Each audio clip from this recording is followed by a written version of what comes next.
എന്തുകൊണ്ടാണ് യേശു പറഞ്ഞത്, ആകാശത്തിലെ പറവകളെ നോക്കുവിൻ, വയലിലെ താമരയെ നോക്കുവിൻ? നിങ്ങൾ തീർച്ചയായും ഈ ചിന്ത നിങ്ങളുടെ മനസ്സിൽ താലോലിച്ചിട്ടുണ്ടാവും. അതുമൂലം നിങ്ങൾ ചെന്നെത്തിയ നിഗമനം എന്താണ് എന്ന് എനിക്കറിയില്ല. എന്നാൽ എനിക്ക് പ്രാപിക്കാൻ കഴിഞ്ഞ വളരെ സന്തോഷജനകമായ ഒരു തിരിച്ചറിവ് നിങ്ങളുമായി പങ്കിടുന്നതിൽ എനിക്ക് അതിയായ സന്തോഷമുണ്ട്.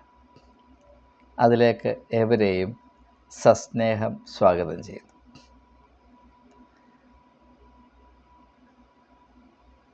പെട്ടെന്ന് തന്നെ നമുക്കറിയാം, യേശുവിൻ്റെ കാവ്യാത്മകത ഈ ഒരു പ്രസ്താവനയിൽ, മറ്റ് പ്രസ്താവനകൾ എന്ന പോലെ ഇവിടെയുമുണ്ട്. ആകാശത്തിലെ പറവകളെ നോക്കുവിൻ. ഞാൻ ചെറുപ്പത്തിലുമല്ലാതെയും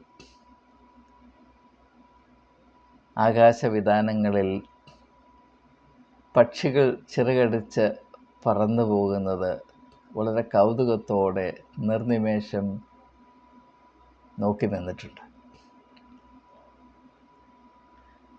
അതിലടങ്ങിയിരിക്കുന്ന സ്വാതന്ത്ര്യത്തിൻ്റെ മാറ്റിനെ പറ്റി അനന്തം അത്ഭുതപ്പെട്ടിട്ടുണ്ട്. ആ അവസ്ഥ എന്തായിരിക്കും? അങ്ങനെ പറക്കുവാൻ എനിക്ക് ചിറകുണ്ടായിരുന്നുവെങ്കിൽ ആ അനുഭവം എന്തായിരിക്കുമെന്ന് വിഭാവന ചെയ്യുവാൻ ഞാൻ ശ്രമിച്ചിട്ടുണ്ട്. വിജയിച്ചു എന്ന അവകാശം എനിക്കില്ല, പക്ഷെ ശ്രമിച്ചിട്ടുണ്ട്. വയലിലെ താമരയെ നോക്കുകയും, ഞാൻ വയലിലെ താമരയെ അധികം കണ്ടിട്ടില്ല. എന്നാൽ ചെറുപ്പകാലത്ത് ഞാൻ മാവേലിക്കര വളർന്നപ്പോൾ അവിടെ അച്ഛൻ കോവിലാറ്, ഞങ്ങളുടെ അടുത്തൊരു പുഞ്ചയുണ്ട്. ആ പുഞ്ചയിൽ അങ്ങുമിങ്ങും ചെടികൾ, താമരകൾ വളരുന്നത് ഞാൻ വളരെ ശ്രദ്ധയോടെ കൗതുകത്തോടെ നോക്കി കണ്ടിട്ടുണ്ട്. അപ്പോൾ എന്തുകൊണ്ടാണ് മനുഷ്യർ ഇതിനെ നോക്കണമെന്ന് യേശു പറയുന്നത്? എന്ന് മാത്രവുമല്ല, യേശു പറയുന്നത് ആകാശത്തിലെ പറവകളെ നോക്കുവിൻ, വയലിലെ താമരയെ നോക്കുവിൻ. സോളമൻ പോലും അതുപോലെ ചമഞ്ഞിരുന്നില്ല. ഒരു രാജാവാണ് നമ്മുടെ കാഴ്ചപ്പാടിൽ, നമ്മുടെ ചിന്താഗതിയിൽ ഏറ്റവും അനുഗ്രഹിക്കപ്പെട്ട ഭാഗ്യവാൻ. പക്ഷേ ഒരു രാജാവിൻ്റെ അവസ്ഥ പോലും പ്രകൃതിയിലെ സാധാരണ സംഭവങ്ങളായ പറക്കുന്ന പറവകൾ, അതുകൊണ്ടാണല്ലോ നാം അവയെ പറവ എന്ന് വിളിക്കുന്നത്, പക്ഷികൾ, പറക്കുന്ന പക്ഷികൾ, അവിടെ ജലാശയത്തിൽ നിൽക്കുന്ന താമരകൾ, അതിനോടടുത്ത് വരികയില്ല എന്ന് യേശു പറയുന്നത് നാം പ്രത്യേകം ശ്രദ്ധിക്കണം. അതിൻ്റെ യുക്തി എന്താണ് എന്ന് അന്വേഷിച്ച് മനസ്സിലാക്കാൻ അല്പം തത്രപ്പെടണം. അതിലേക്കുള്ളൊരു വിരൽ ചൂണ്ടൽ എന്ന പോലെ മാത്രമാണ് ഞാൻ ഈ വീഡിയോ വിഭാവന ചെയ്യുന്നത്. സുഹൃത്തുക്കളെ, എൻ്റെ മനസ്സിൽ വരുന്ന ഏറ്റവും പ്രധാനപ്പെട്ട ചിന്ത, രാജാവ് സകല മോടികളോടും അധികാരത്തോടും പ്രതാപത്തോടും കൂടെ ഇവിടെ സ്ഥിതി ചെയ്യുന്നു. ആകാശത്തിൽ ചിറക് വിരിച്ച് പറക്കുന്ന ഒരു പറവ ഇവിടെ നിൽക്കുന്നു. യേശു പറയുന്നു, ഇതാണ് മേന്മയുള്ളത് എന്ന് പറയുന്നു. അത് ഏതർത്ഥത്തിലാണ് നിങ്ങൾ മനസ്സിലാക്കണം. രാജാവ് എത്ര അധികാരമുള്ളവനാണെങ്കിലും അവൻ്റെ ഇംഗിതത്തിന് തുള്ളുവാൻ എത്ര ഭൃത്യന്മാരുണ്ടായെങ്കിലും, എത്ര വിഭവസമ്പത്തിൻ്റെ മുകളിൽ അവന് കയറിയിരിക്കാൻ അവകാശമുണ്ടായെങ്കിലും, ആകാശത്തിലെ പറവയെ താരതമ്യം ചെയ്ത് നോക്കുമ്പോൾ അവനൊന്നുമല്ല, അവനും അടിമയാണ്. ആകാശത്തിലെ പറവ അനുഭവിക്കുന്ന സ്വാതന്ത്ര്യം ഒരു രാജാവും ചരിത്രത്തിൽ ഒരിക്കലും അനുഭവിച്ചിട്ടില്ല. അത് അതിൻ്റെ സത്യമാണ്. ഞാൻ ഷേക്സ്പിയറിൻ്റെ ഒരു നാടകത്തിൽ പണ്ട് വായിച്ച വരികൾ എൻ്റെ മനസ്സിൽ ഓർമ്മ വരികയാണ്. പറയുന്നത്, unhappy lies the head that wears the crown. കിരീടം ചൂടിയ തല അസന്തുഷ്ടിയുടെ ഒരു ഇടമാണ്. അങ്ങനെയുള്ള അനുഭവത്തിൽ നിന്നൊക്കെ എത്രയോ അതീതമാണ് ആകാശത്തിലെ പറവുകളും വയലിലെ താമരയും. ഇതുകൊണ്ട് നാം മനസ്സിലാക്കേണ്ടത്, ഞാൻ നമ്മുടെ അന്വേഷണത്തിൻ്റെ ഹൃദയഭാഗത്തേക്ക് പ്രവേശിക്കുകയാണ്. നിങ്ങളും എൻ്റെ കൂടെ സഞ്ചരിക്കുന്നു എന്ന പ്രത്യാശയിൽ. യേശു പറയുന്ന അർത്ഥം വളരെ വളരെ ലളിതവും ശ്രദ്ധേയവുമാണ്. പ്രിയപ്പെട്ട സഹോദരീ സഹോദരങ്ങളെ, നാം ഏവരും തിരിച്ചറിയേണ്ട ഒരു യാഥാർത്ഥ്യം, മനുഷ്യനിർമ്മിതമായ ഏത് സംവിധാനത്തിലും ഉൾപ്പെട്ടിരിക്കുന്ന വ്യക്തികൾ, അവർ ദൈവസൃഷ്ടിയുടെ നന്മയും മേന്മയും സ്വാതന്ത്ര്യവും പൂർണ്ണതോതിൽ അറിയുവാൻ സാധ്യതയുള്ളവരല്ല. രാജാവ് തൊട്ട് ഭിക്ഷാന്തേഹി വരെ മനുഷ്യനിർമ്മിതമായ ഈ ചട്ടക്കൂടിനുള്ളിൽ നിൽക്കുന്നുവെങ്കിൽ യഥാർത്ഥത്തിൽ ദൈവം വിഭാവന ചെയ്ത സ്വാതന്ത്ര്യത്തിൻ്റെയും ജീവിത സന്തോഷത്തിൻ്റെയും മേന്മയുടെയും മഹത്വത്തിൻ്റെയും അനുഭവം പൂർണ്ണതോതിൽ അനുഭവിക്കുവാൻ സാധ്യമല്ലാതെ കഴിയുന്ന ഒരു ദൗർഭാഗ്യമായ അവസ്ഥയാണ്. എന്നാൽ ചിലരൊക്കെ ചരിത്രത്തിൽ മനുഷ്യനിർമ്മിതമായ ചട്ടക്കൂടിനെ മനഃപൂർവ്വം ഉപേക്ഷിച്ചുകൊണ്ട് അതിൻ്റെ വെളിയിലേക്ക് പോയി ജീവിതത്തിൽ സ്വാതന്ത്ര്യം, ആത്മാഭിമാനം, മനുഷ്യ അന്തസ്സ് അതിൻ്റെ തോതിൽ, വേണ്ട തോതിൽ അനുഭവിക്കാൻ കൂട്ടാക്കിയവരുണ്ട്. ഞാൻ പണ്ട് ചെയ്തൊരു വീഡിയോയിൽ ഡയോജനസ് എന്ന് പറഞ്ഞ ഒരു വ്യക്തിയെപ്പറ്റി പറഞ്ഞിരുന്നു. അലക്സാണ്ടർ ചക്രവർത്തി അദ്ദേഹത്തെ വന്ന് സന്ദർശിച്ച്, ഞാൻ നിനക്ക് എന്താണ് ദാനമായി നൽകേണ്ടതെന്ന് ചോദിച്ചപ്പോൾ, സൂര്യപ്രകാശം തടഞ്ഞ് എന്നെ ശല്യം ചെയ്യാതെ മാറി നിൽക്കടൂ എന്നാണ് അദ്ദേഹം പറഞ്ഞത്. എനിക്ക് നിൻ്റെ ഔദാര്യമൊന്നും വേണ്ട. ഒരു രാജാവ് സൃഷ്ടിക്കുന്ന ചട്ടക്കൂടിനുള്ളിൽ നിൽക്കാനല്ല ഞാൻ ജനിച്ചത് എന്ന് തിരിച്ചറിഞ്ഞ ഡയോജസിനെ ഇന്നും ഞാൻ ബഹുമാനപുരസ്സരമാണ് ഓർക്കുന്നത്.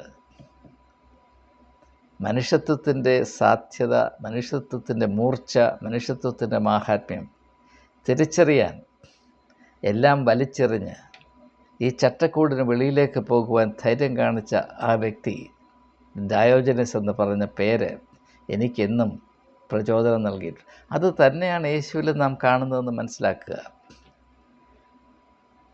ക്രിസ്ത്യാനി മനസ്സിലാക്കാത്ത ഏറ്റവും ശ്രദ്ധേയമായ സത്യം, നാം യേശുവിൽ വിശ്വസിക്കുന്നു, യേശുവിനെ അനുകരിക്കുന്നു, നാം യേശുവിനെ പോലെ ആയിത്തീരുവാൻ കാക്ഷിക്കുന്നു എന്നൊക്കെ പറയുകയും പാടുകയും ഒക്കെ ചെയ്യും.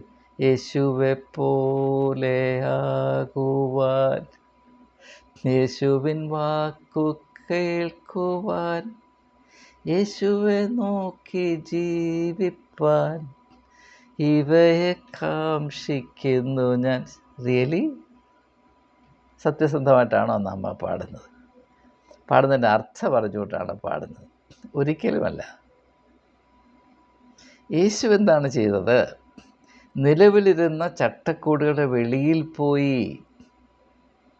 അത് മതപരമാണെങ്കിലും സാമൂഹ്യമാണെങ്കിലും സാംസ്കാരികമാണെങ്കിലും രാഷ്ട്രീയമാണെങ്കിലും മനുഷ്യനിർമ്മിതമായ ഈ ഇടുങ്ങിയ ചട്ടക്കൂടിന് വെളിയിൽ പോയെങ്കിൽ മാത്രമേ മനുഷ്യത്വത്തിൻ്റെ യഥാർത്ഥ നന്മയും വെളിച്ചവും സ്വാതന്ത്ര്യവും സാധ്യതയും ദൈവം വിഭാവന ചെയ്ത തോതിൽ അനുഭവിപ്പാനും, അങ്ങനെ അനുഭവിക്കുന്നത് കൊണ്ട് സമസൃഷ്ടികൾക്ക് പ്രചോദനവും പ്രയോജനകരവുമായി ജീവിച്ച് ശുശ്രൂഷ ചെയ്യുവാൻ സാധിക്കുകയുള്ളൂ എന്ന തിരിച്ചറിവിൻ്റെ വ്യക്തിത്വമാണ് യേശുവിൻ്റേത്. നാം ആ യേശുവിൻ്റെ പേരിലും മനുഷ്യരെ പരിമിതപ്പെടുത്തുന്ന, മനുഷ്യരെ അടിമകളാക്കുന്ന, മനുഷ്യരെ ശോഷിപ്പിക്കുന്ന ഒരു സംവിധാനം ഉണ്ടാക്കി വെച്ചു. അതിൽ ചില ആളുകൾ മേലാളന്മാരും വരേണ്യരും ബാക്കിയുള്ളവർ കീഴാളന്മാരുമായി ഇങ്ങനെ കഴിയുകയാണ്. മനസാക്ഷി അനുസരിച്ചൊരു വാക്ക് പറയാൻ പോലും സാവകാശമോ സ്വാതന്ത്ര്യമില്ലാത്ത അള്ളിപ്പിടിച്ച് കിടക്കേണ്ട ഗതികേടാണ്. നാം കേൾക്കുന്ന കാര്യങ്ങളിൽ എന്തെങ്കിലും യുക്തിയുണ്ടോ എന്ന് ചോദിച്ചാൽ ഇരടാ അവിടെ എന്ന ഗർജനം മാത്രം കേൾക്കുവാൻ നമുക്ക് അവകാശമുണ്ട്. എന്നാൽ ഈ ചട്ടക്കുഴി, ഈ അകത്ത് കടിച്ചു പിടിച്ച് കിടക്കുന്നതാണ് നമ്മുടെ ഏറ്റവും വലിയ അനുഗ്രഹമെന്ന് നാം തെറ്റിദ്ധരിക്കുന്നു. കാരണം യേശു പറഞ്ഞ വാക്കുകളുടെ അർത്ഥം നമുക്ക് മനസ്സിലായില്ല. ആകാശത്തിലെ പറവകളെ നോക്കുവിൻ. നിങ്ങൾ ആകാശത്തിലെ ആ പറവയിൽ ഏതെങ്കിലും ഒന്നിനെ പിടിച്ച് നല്ല സ്വർണം കൊണ്ട് ഒരു കൂടുണ്ടാക്കി ആ പറക്കുന്ന പറവയെ, അതുവരെ പറന്നുകൊണ്ടിരുന്ന പറവയെ നിങ്ങളുടെ സ്വർണ്ണക്കൂട്ടിലൊന്ന് കയറ്റിയിട്ട് അന്ന് അടച്ചു വെച്ച് നോക്കി. നിങ്ങൾക്ക് അല്പമെങ്കിലും മൃദുലതയുണ്ടെങ്കിൽ ആ പക്ഷി കരയുന്നത് നിങ്ങൾക്ക് കേൾക്കാം. നിങ്ങൾ ആ പക്ഷിക്ക് ഏറ്റവും നല്ല ആഹാരം കൊടുത്തു നോക്കി, ഏറ്റവും നല്ല പാനീയം കൊടുത്തു നോക്കി. നിങ്ങൾ ആ പക്ഷിയുടെ സ്വർണ്ണക്കൂടിന് ചുറ്റും നിന്ന് കൈയടിച്ച് പാട്ടുപാടി ഹല്ലേലൂയ ഗ്ലോറി പറഞ്ഞു നോക്കി. എന്നാലും ആ പക്ഷി ദുഃഖിതയായിരിക്കും. കാരണം അതിന് വില തീരാത്ത എന്തോ വലിയ നഷ്ടം വന്നിരിക്കുന്നു. മനുഷ്യൻ്റെ അവസ്ഥ ഇതല്ല. ദൈവം വിഭാവന ചെയ്ത അവസ്ഥ ഇതല്ല. മനുഷ്യൻ സ്വയമായി അവൻ്റെ ശാപമായ അടിമത്വം വിളിച്ചു വരുത്തി തലയിൽ വെച്ചുകൊണ്ട് നടക്കുകയാണ്. അതിന് ഭക്തിയുടെ പരിവേഷം കൊടുക്കും. യേശു ഇത് തന്നെയാണ് പറഞ്ഞതെന്ന് പറയും. ദൈവഹിതം ഇതാണെന്ന് പറയും. ഈ സംവിധാനം നിലനിർത്തുന്നത് ദൈവവേലയാണെന്നൊക്കെ പറഞ്ഞു കളയും. അത്രമാത്രം മണ്ടന്മാരാണ് നമ്മൾ. വാസ്തവത്തിൽ മനുഷ്യത്വത്തിന് സംഭവിച്ച ഏറ്റവും വലിയ അപകടം ഇതാണ്. അതുകൊണ്ടാണ് യേശു പറഞ്ഞത്, ഞാൻ അടിമകളെ വിടുവിക്കാൻ വന്നവരാണ്. നിങ്ങളുടെ അടിമത്വത്തിൻ്റെ ആക്കം നിങ്ങൾ അറിയണമെങ്കിൽ ആകാശത്തിലെ പറവകളെ നോക്കുവിൻ, വയലിലെ താമരയെ നോക്കുവിൻ. സോളമൻ പോലും അവയെപ്പോലെ ചമഞ്ഞിരുന്നില്ല. ഒരു രാജാവിൻ്റെ അവസ്ഥ, പിന്നെയാട്ട് നമ്മുടെ അവസ്ഥ. ഒരു മെത്രാൻ പോലും അവയോട് അടുത്ത് വരികയില്ല എന്നാണ് യേശു പറയുന്നത്. ഞാൻ പറയുന്നതല്ല, യേശു പറയുന്നതാണിത്. അപ്പോൾ അതുകൊണ്ട് ദയവായി നമ്മുടെ ഓരോരുത്തരുടെയും അവസ്ഥ എന്ത് എന്നതിനെപ്പറ്റി നമുക്ക് ചിന്തയില്ലെങ്കിൽ പിന്നെ ആരാണ് ചിന്തിക്കേണ്ടത്? നമ്മുടെ അവസ്ഥ യഥാർത്ഥത്തിൽ ആത്മീയമായ അവസ്ഥയാണ് എന്ന് ആർക്കെങ്കിലും സത്യസന്ധമായി അവകാശപ്പെടാൻ സാധിക്കുമോ? ഏതെങ്കിലും മനുഷ്യനിർമ്മിതമായ ഒരു സംവിധാനത്തിൻ്റെ കോണിൽ കടിച്ചു കുതുങ്ങി കിടക്കുന്നത് കൊണ്ട് എന്തെങ്കിലും കിട്ടുമെന്ന വിധത്തിൽ നിൽക്കുന്നതാണ് ദൈവം നമ്മെപ്പറ്റി വിഭാവന ചെയ്തത് എന്ന് ആർക്കെങ്കിലും സത്യസന്ധമായി പറയാൻ കഴിയും? പക്ഷേ നമ്മുടെ ധാരണ അത് മാത്രമാണ്. മെത്രാനൊന്ന് കോപിച്ചാൽ, കത്തനാരുടെ കണ്ണൊന്ന് ചുവന്നാൽ നമ്മളിട്ടിരിക്കുന്ന അടിവസ്ത്രം നനഞ്ഞു പോകും. നമ്മുടെ അവസ്ഥ അതാണ്. സാഹിബിനെ കാണുമ്പോൾ കവാത്ത് മറക്കും, മെത്രാനെ കാണുമ്പോൾ ബാക്കിയുള്ളത് മറക്കും. ആ സമയത്ത് ഉള്ളിൽ ഉരുവിട്ടുകൊള്ളുവീൻ, യേശുവിൻ്റെ വാക്കുകൾ ഉരുവിട്ടുകൊള്ളുവീൻ. ആകാശത്തിലെ പറവുകളെ നോക്കുവീൻ. അവ വിതയ്ക്കുന്നില്ല, കൊയ്യുന്നില്ല, കളപ്പുരകളിൽ കൂട്ടിവെക്കുന്നതുമില്ല, എങ്കിലും ദൈവം അവയെ പോറ്റുന്നില്ലയോ? വയലിലെ താമരയെ നോക്കുവിൻ. സത്യമായി നിങ്ങളോട് പറയുന്നു, സോളമൻ പോലും തൻ്റെ എല്ലാ ആഡംബര പ്രകടനങ്ങളിൽ പോലും അവയുടെ അടുത്ത് വരുവാൻ കഴിഞ്ഞവനായിരുന്നില്ല എന്ന യേശുവിൻ്റെ ഈ ഒരു വലിയ വെളിപ്പെടുത്തൽ, അത് നമ്മെ യഥാർത്ഥത്തിൽ പിടിച്ച് കുലുക്കേണ്ട ഒരു പ്രസ്താവനയാണ്. നമ്മളത് അതിൻ്റെ കാവ്യാത്മകത മാത്രമല്ല എപ്പോഴും ഒന്ന് ശ്രദ്ധിച്ചിട്ട് തള്ളിവിടുകയാണ്. പക്ഷേ അത് നമ്മുടെ അവസ്ഥയിൽ സ്ഥിതി ചെയ്യുന്ന ഭീകരമായ അധപ്പതനത്തെ നാം തിരിച്ചറിയണം എന്ന വിധത്തിൽ യേശു തൻ്റേതായ ആവിഷ്കാര രീതിയിൽ അവതരിപ്പിക്കുന്ന ഭീകരമായൊരു മുന്നറിയിപ്പാണ്. ആകാശത്തിലെ പറവുകളെ നോക്കുവീൻ, അവ വിതയ്ക്കുന്നില്ല, കൊയ്യുന്നില്ല, കളപ്പുരകളിൽ കൂട്ടി. ആകാശത്തിലെ കുരുവികൾ വിതയ്ക്കുന്നില്ല, കൊയ്യുന്നില്ല, കളപ്പുരകൾ കെട്ടുന്നില്ല, അളന്നളന്നു കൂട്ടുന്നില്ല, കളപ്പുരകൾ കെട്ടുന്നില്ല, അളന്നളന്നു കൂട്ടുന്നില്ല, പന്തം വെച്ചും പണയം വെച്ചും തമ്മിലകലുന്നില്ല. ആകാശത്തിലെ കുരുവികൾ. അതിൻ്റെ അർത്ഥം വിപ്ലവമാണ്.